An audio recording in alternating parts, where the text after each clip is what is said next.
de faire probablement du psilocybin. Ouais. Ça, c'est un autre qui est bien doux, Wow. gentil, belle expérience, surtout si vous avez là, ça, on va commencer avec les healers, les guérisseurs. Certains, quand vous postez ou vous demandez à vos gens autour de vous, surtout des gens dans des magasins spirituels ou dans des milieux spirituels ou des gens, vous en connaissez des gens qui savent où ces guérisseurs-là qui font du travail avec les plantes pour vous guérir. J'espère que Santé Canada va prendre ces personnes-là qui ça fait 20-30 ans qui font ça dans le cave, dans le garage, le kit ça, qui vont prendre la vie puis ils vont emmener les docteurs puis ces gens-là ensemble parce que ces guérisseurs-là, ça fait des décennies qui font ça. Mais faut plus espérer, là. Ouais, c'est ça. Fait que Faut plus espérer parce que moi, ce que je vois avec le cannabis, là, c'est vraiment triste ce qui se passe avec le cannabis. Fait que moi, je conseillerais d'aller trouver un guérisseur qui fait ça, puis shopez-les. Faites ça de poser les bonnes questions. C'est où est-ce que tu as appris des cours? Où est-ce que tu as fait tout ça? Ça fait combien de temps tu fais ça? Quel genre de champignons? Parce que comme le cannabis, il y a différentes strains qui fait ça. Fait qu'il y en a qui sont beaucoup visuels, il y en a d'autres, c'est beaucoup guérisseurs. Écoute, on le sait, moi, je prends des champignons tous les jours sur le côté de Lion's Mane pour le focus, Changa pour la guérison. Il y a plein de champignons médicinaux qui sont sortis, pas juste les psychédéliques. Exact. Puis, on fait ça.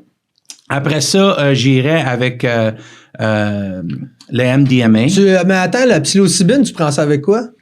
Moi, je vais prendre ça, je vais le mettre en poudre. Ouais. Je vais prendre ça soit avec un cacao organique. There you go. Ou avec du jus de citron fraîchement pressé. Puis ça prend 25 à 30 minutes qui transfère le psilocybine à psilocine. Puis tu peux juste drainer tes mushrooms puis juste boire puis ça, c'est plus facile sur ton estomac. Ça, c'est la première fois que je l'avais entendu. Ouais, c'est ça. Je fais ça. Vous pouvez les manger aussi. Moi, j'ai eu une super belle expérience avec cacao. Grindé avec un mortier. Plus que le cacao il est frais, supposément que plus que ça va avoir un effet de grounding, là, ou ce que moi je continue à mentionner, de créer le moment présent. Fait que là, l'exemple que j'ai eu avec que je me suis fait expliquer, c'est que si on imagine ma tête comme étant une balloune, puis je prends la psilocybine sans rien, mais ma balloune va se gonfler, va gonfler, puis elle peut s'envoler, puis n'importe quel coup de vent peut l'amener dans les airs, puis s'envoler, puis dans le fond, les coups de vent, c'est des scénarios, c'est des moments, c'est des gens qui peuvent affecter ta médecine, OK? Puis affecter ou ta propre pensée. Exactement. Ben oui, c'est ça, carrément, là. Fait que là, le coup de vent, là, peut t'amener n'importe où. Fait que là, exemple banal, quelqu'un peut t'arriver avec une mauvaise nouvelle, puis tu peux piggyback là-dessus, puis vraiment te rendre loin sur la mauvaise nouvelle, au lieu de rester ici dans « OK, c'est une mauvaise nouvelle, ça finit là, puis point final ». Qu'est-ce que le cacao, il fait? De la manière que je me suis fait expliquer, c'est que t'imagines encore la balloune qui est gonflée, qui s'en va pour s'envoler, mais attache une ficelle, puis ancre-la au sol, puis ta balloune, elle peut tout le temps se faire donner des coups de vent, mais elle va rester attachée, puis quand tu veux, tu peux le ramener. Puis moi, je me rappelle, je me sentais là super bien, au point d'être, je serais été capable de faire les premiers soins, je serais été capable d'aller au combat, tu sais, je veux dire, j'étais fonctionnel. Puis l'autre côté qui est super important parce que la psilocybine toute seule a fait un trauma au ventre, au système digestif. Fait qu'un mal de ventre, il y a du monde qui vomit en plus parce que c'est inconfortable. Fait que le corps, il dit, ben purge. Si la personne, ou quand moi je le faisais, je rajoute de l'huile de coco, l'huile de coconut. Puis dans le fond, ça peut être n'importe quel gras. Fait que ça peut être du beurre, ça peut être de l'huile d'olive, tout le kit. Le cacao, il se prend bien. Puis ce qui arrive, c'est que si en plus ta psilocybine est grindée, ben l'huile enrobe chaque molécule au grand complet, enrobe tout l'estomac, les parois de l'estomac, puis il y a plus de trauma. Fait que la personne rentre pas dans sa médecine avec un trauma, tu fais juste rentrer dans ta médecine de la puis après ça, tu peux profiter. Puis moi, j'ai eu des super de belles séances de psilocybine avec des gros moments d'intégration. Moi, j'ai conclu sur la psilocybine d'arrêter de polluer. De polluer, ouais. D'arrêter de polluer. Moi, j'ai arrêté de polluer, j'ai arrêté de manger de la viande. J'ai plein de choses qui ont changé. Merci beaucoup d'avoir apporté ça. Tu deviens une meilleure personne. Tu deviens une meilleure personne, puis tu commences à te dire, ben regarde, je commencerai pas là-bas, je vais commencer ici. Fait que je vais commencer à recycler, je vais commencer à faire des changements dans ma vie pour moi personnel, puis ça fait tout un ripple effect. Merci beaucoup d'avoir partagé ça. Ça, c'était juste là dans les tout débuts quand j'étais jeune que je connaissais pas encore la potion avec le cacao puis l'huile. Ouais. J'étais pas au courant de le grainer, puis j'avais conclu une belle chose de même, genre c'est fini là, plus jamais je vais plus la planète. C'était pas tant la côté viande, c'était comme me ramasser puis pas de pas faire du dégât, des affaires de même. Mais il y a tout plein d'autres choses que j'étais allé intégrer par la suite. Comme à quel point mon cerveau se développe quand je vieillis et non ralentit en vieillissant. Tu sais, il y a une espèce de... en tout cas, je sais pas si ça se dit au Canada, mais comme à 30 ans, tu as une bédaine ou après 30 ans, tu ralentis. Oublie ça, là. S'il y a quelque chose qui arrive après 30 ans, c'est tout accélère, là. Beaucoup plus rapidement. Là. J'ai bien aimé comment tu as décrit...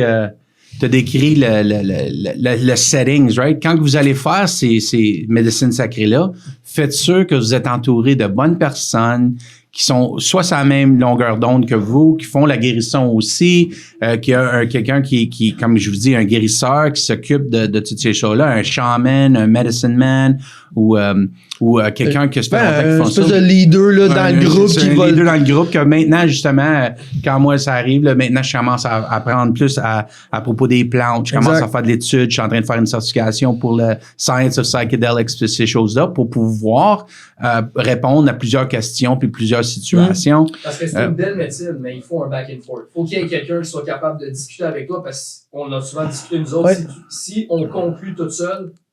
Oui, parce que faut que, comme là, moi, maintenant, j'en fais des voyages seul, mais c'est parce que j'ai l'expérience. Oui. Puis, je fais quand même le travail. Oui. Fait que j'arriverai pas, comme les gens disent, maintenant, Bruno, tu fais des psychédéliques. Non, je fais pas beaucoup de psychédéliques. Quand que je vois qu'il y a quelque chose qui est bloqué, quand que je vois que, là, c'est une nouvelle surface, une nouvelle, comment je pourrais dire ça, épaisseur qui se lève, parce qu'on est tous comme moi, je dis que le traumatisme c'est comme un oignon. Puis à chaque fois que tu lèves une pluche, une pleure, il y a quelque chose d'autre qui se présente jusqu'à temps qu'on arrive au cœur. Qui va être là, puis de faire ce travail-là. Fait que maintenant, je fais le travail avant, je dis, OK, mais pourquoi je me sens de même? C'est quoi que j'ai... Y a-t-il quelque chose que je porte pas attention? Mais tu le fais avec du cacao aussi. Oui, mais c'est ça. Fait que tu gardes une grippe sur moi, j'appelle ça quasiment garder une grippe sur ta réalité. Ouais. Nous, on a rencontré du monde, mais on va pas nommer de nom. Mais ils sont allés conclure seuls avec des psychédéliques. Puis là, ils sont rendus dans des conclusions genre comme, ils ont fait un baseline, là, ils ont conclu quelque chose seul. Puis ils sont allés faire une deuxième conclusion par-dessus cette conclusion-là. Ils sont rendus dans leur troisième conclusion, mais quand ils nous adressent la parole, on sait pas sont rendus où. Parce qu'ils sont rendus dans leur third layer de conclusion, puis ils ont jamais fait un counter avec une autre conscience. Une intégration. Intégré, oui, avec d'autres gens. Ouais, puis qu'est-ce qui arrive, c'est que la personne est rendue dans son propre monde, voire quasiment son propre vocabulaire.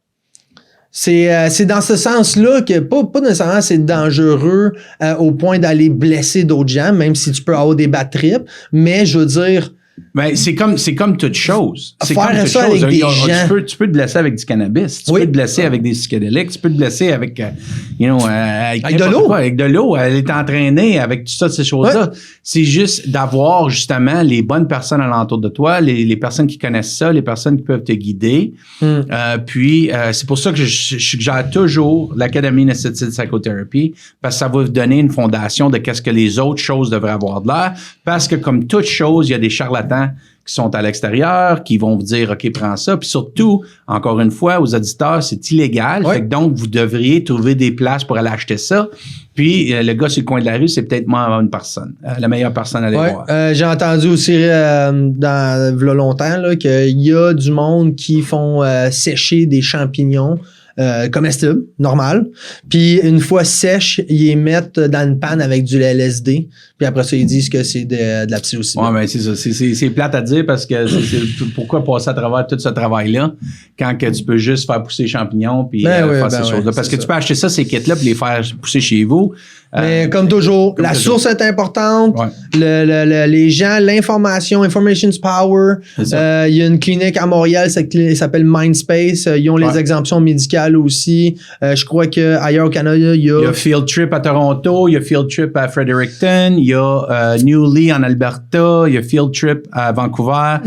J'ai fait juste une recherche vite faite sur Google pour Ketamine Assisted Psychotherapy au Québec. Puis, il y avait à peu près 20 différentes cliniques à travers. Les à Montréal, à Québec, il y en a partout. Ouais, les exemptions faites votre recherche. Ne prenez pas, même pas que moi je dis, que c'est Alex dit, faites votre recherche. C'est juste des témoignages. C'est un témoignage de notre ça a marché pour Bruno. C'est ça que ça a fait. Ça a marché pour Bruno. Puis moi, c'est ça le message, parce que je suis pas ici pour vous sauver. Juste ici pour pointer les portes qui ont marché pour moi, les portes dont j'ai ouvert.